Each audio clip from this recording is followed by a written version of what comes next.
जय जय गणेश देवा, जय जय गणेश देवा, जय जय गणेश देवा.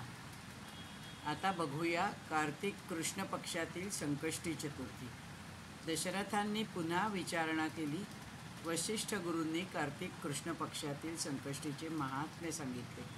तेव्हा वशिष्ठ म्हणाले, हे राजा, ऐक हा पुरातन इतिहास. महाराष्ट्र प्रदेशामध्ये कर्दम नावाचा महातेजस्वी नृप होता.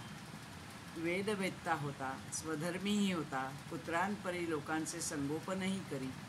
त्याची चतुरंग सेना होती.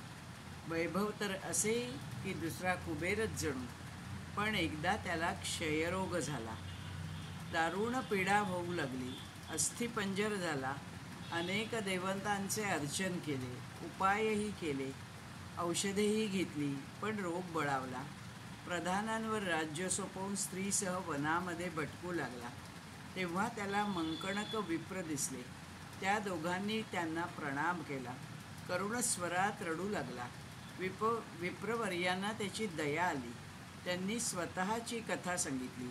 हे राजा, मी पूर्वी केवळ पर्णभक्षण करून तप केले होते. एकदा माझ्या हातामध्ये काटा रुतला. तेव्हा त्या जखमेमधून पानांचा रस वाहू लागला. मला असे वाटले की माझ्या देहात रक्ताचा रस होतो, म्हणून मी आनंदाने नाचू लागलो. त्याच्या तपप्रभावाने देव चिंतित झाले आणि शंकराला भेटायला गेले. तेव्हा शंकराने रक्तप्रवाह भस्मात परावर्तित केला. हे रसाचे भस्मरूप पाहून व आश्चर्याने त्याने त्यांना प्रणाम केला. त्यानंतर मी सूर्याकडे गेलो. तेव्हा त्याने तू गणेश भक्ती कर, तरच तुला शांती लाभेल असे सांगितले.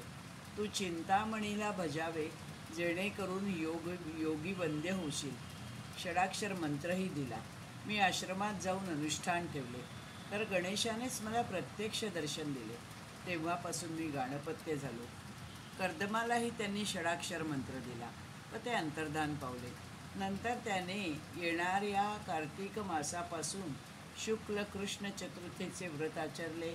प्रजाजनांकडूनही करवून घेतले आणि तो रोगमुक्त झाला.